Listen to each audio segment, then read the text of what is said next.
Tetandhingan ing tengah wengi.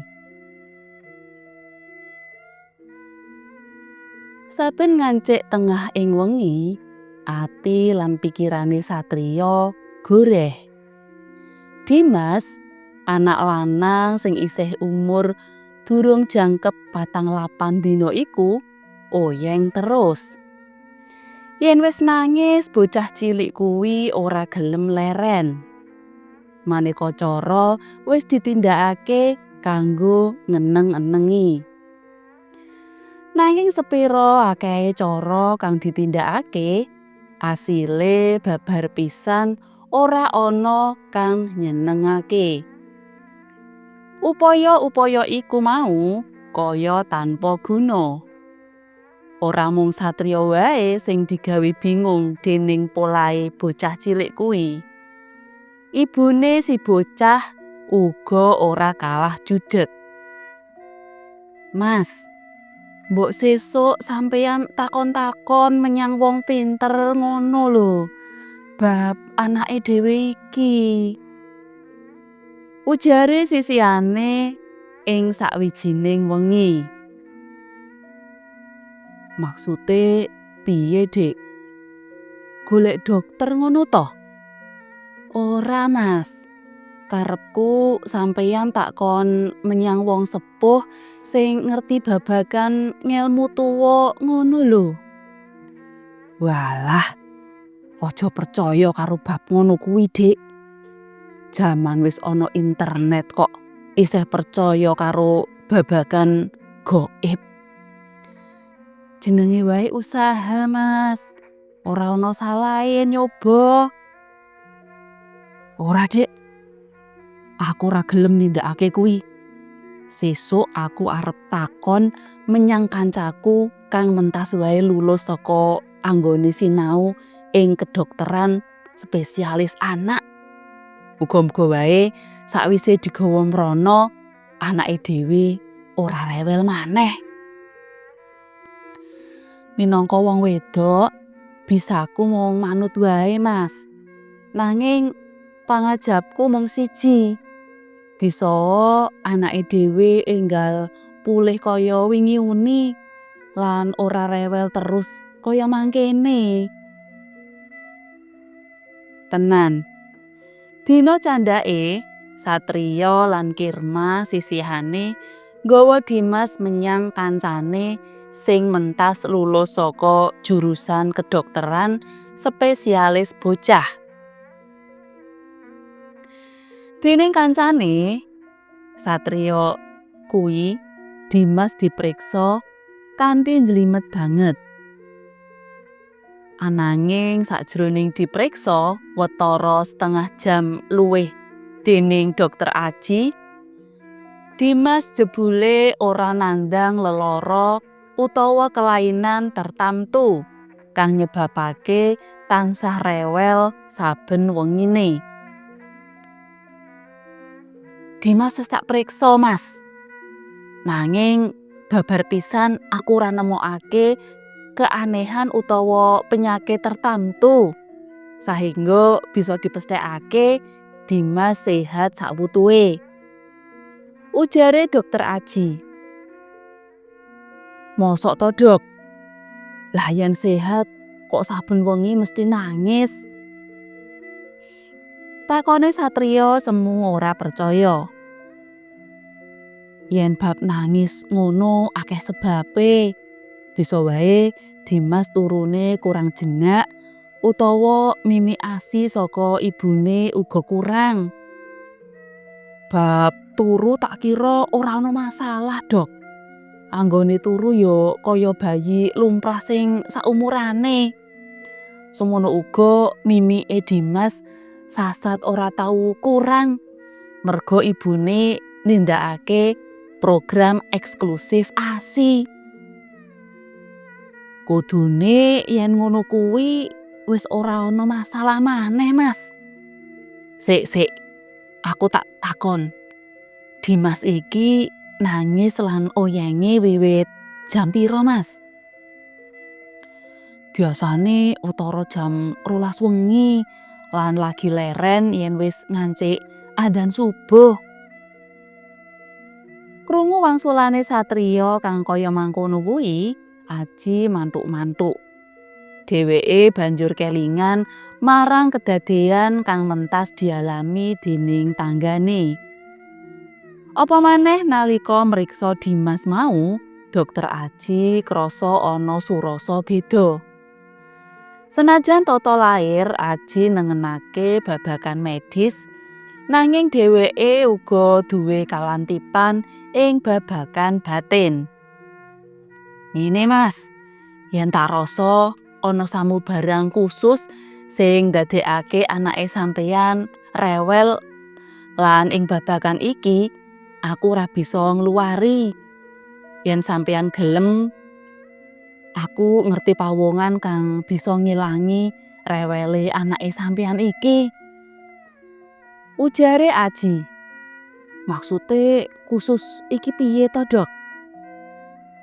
Takone satriya kang ora ngerti sing dikarepake dening Dokter Aji. Maksude ngene, Mas. Yen miturut pawasanku, tangise anake sampeyan iku klebu ora lumrah. Tak kira tangise anake sampeyan iku mau ana sambung rapete kelawan babagan gaib. Halah, mendah to, Dok. Kok sampeyan uga percaya marang babagan sing kaya ngono iku? Ngene, Mas. Arepa dikaya ngapa, donyaning gaib ngono tetep ana. Ing kitab-kitab apa wae nyebutake yen donyaning bangsa alusan ngono pancen bener anane. Kanggoku ora ana salahe nyoba takon marang pawongan sing luwih pinter ing babagan kasebut. Ya wis, Dok.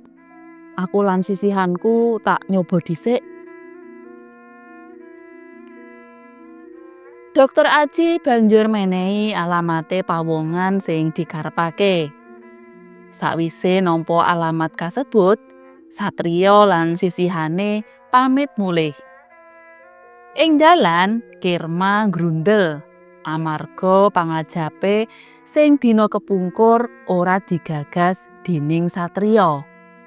Lan bareng dikandhani dokter sing sairip kelawan penemune, satriya wekasane gelem nindakake. Walah Mas, jajal sampeyan biyen sarujuk kelawan penemuku. Awake dhewe lah ora ndadak adoh-adoh menyang kutha kaya mangkene.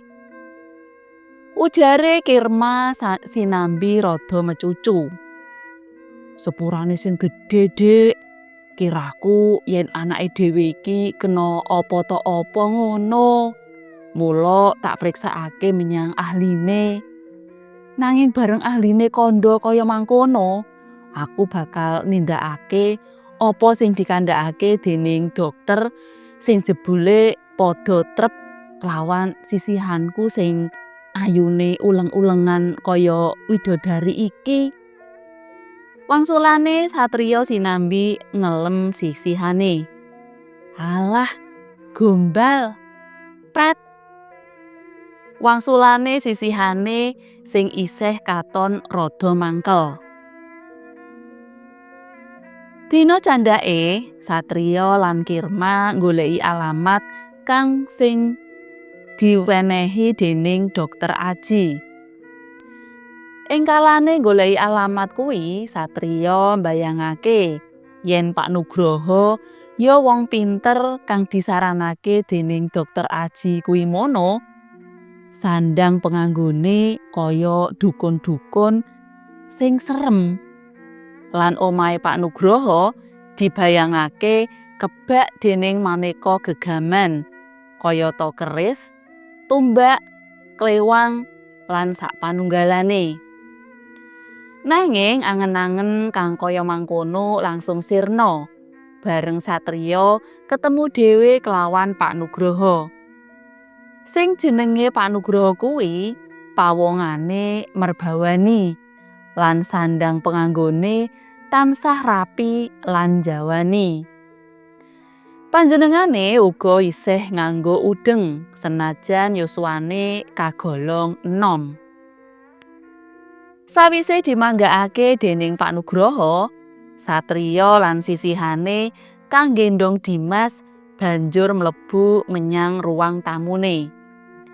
Sawise omong-omongan ngalor ngidul sithik kanggo pantes-pantesan, satriya banjur walaka tujuane merdayoh. Nyuwun sewu, Pak. Menika kula badhe nyuwunaken syarat kagem yoga kula. Lah, putra niki kenging menapa, Mas? Takone Pak Nugroho. Satriya banjur mblakakake apa sing dialami déning anake. Dadi ngono to critane. Yen ngono, sik sampeyan tunggu sedhela. Aku tak menyang jero. Ucape Pak Nugroho sinambi ninggalake ruang tamu. Kira-kira 10 menit candhake Pak Nugroho metu saka jero kamare. Iki mengko yen wis tekan ngomah, tulung sampeyan sawurake menyang lawangan ngarep lan lawangan mburi ya, Mas. Ngendikane Pak Nugroho sinambi ngulungake bungkusan cilik menyang satriya. Bungkusan cilik kuwi banjur ditampani. Lajeng caranipun nyawuraken kados pundi, Pak? Takone Nugroho. Ya mung disawurake sinambi maca donga. Ngenani dongane sing kudu kok waca wis tak tulis ing kono. Muga-muga Gusti Allah ngijabahi lan sithole ora rewel maneh. Rampung butuhe satriya sak anak bojone banjur mulih. Sakwise tekan ngomah, satriya terus nindakake apa kang dadi pakone Pak Nugroho. Sinambi maca donga, isi saka bungkusan iku banjur disebar. Wektu terus lumaku, lan jam sing gumantung ing cedhak meja kerjane satriya nuduhake jam 12 bengi. Ing dina-dina sadurunge saben jam semene anake mesti nangis. Nanging ing wengi kuwi anake isih angkler anggone turu. Ngerteni kahanan sing kaya mangkene, atine satriya ngenam rasa ayem. Alhamdulillah, anakku wis ora rewel maneh. Batine satriya. Nanging dumadakan saka arah njaba keprungu swara dhuwir banter banget. Satriya njondil. Senajan ana rasa wedi, nanging ditatak-tatakake kanggo goleki sumbering swara kasebut. Bareng digoleki, jebul sumber swara mau saka plataran ngarep omahe. Nalika diinguk saka kaca jendela, satriya kaget lan ora percaya marang apa kang disawang. Ing plataran ngarep ana pawongan nganggo sandangan sarwa putih lagi tetandingan kelawan wewujudan menungsa asirah macan. Anggone tetandingan suarane sawetara suwe. Paraga kang tanding yuda iku migunakake jurus-jurus silat tingkat dhuwur. Wewujudan iku mau uga adu kasekten arupa cahya kang sumunare gawe mripat. Wusanane tetandingan iku mau dimenangake déning pawongan sandangan sarwa putih. Menungso sirah macan sing kasoran yudane malih rupa dadi cahya banjur mlayu mangetan parane.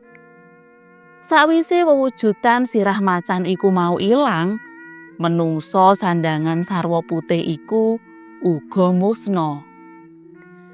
Satriya sing ngalami kedadian kaya mangkono mau semaput padha sakala. Isuke genti Kirma sing kaget weruh satriya anggone turu ora ana papan sing sebaene. Nalika ditakoni sebabe apa nganti sisihane turu ing kono, satriya ora mblakakake perkara nyolowadi sing dialami mau bengi. Bareng rada awan, satriya terus ngeblas tumuju menyang daleme Pak Nugroho. Ing daleme Pak Nugroho kuwi satriya mblakakake kedadean kang dialami mau bengi. Ora ana apa-apa, Mas. Mung wae bangsa alusan sing ganggu anake sampeyan wis ora wani ganggu. Tegese anake sampeyan wis ora bakal rewel maneh. Nanging supaya lelembut kuwi ora bali maneh, kecike saben dina sakwise sembayang 5 wektu sampeyan sempatake maca ayat-ayat suci Al-Qur'an. Kanthi mengkono omahe sampeyan bakal aman saka maneka gangguane bangsa gaib. Ngendikane Pak Nugroho, "Nggih, Pak, ngestokaken dawuh," wangsulane satriya. Sawise nindakake apa kang dikandhakake dening Pak Nugroho mau, satriya ngrasa omahe ngalami owah-owahan. Swasana omahe tansah nyenengake lan nentremake. Rasa sing kaya mangkene padha klawan rasa sing dirasakake dening satriya nalika dhayoh ing omahe Pak Nugroho. Kejaba kuwi anake wis ora rewel maneh.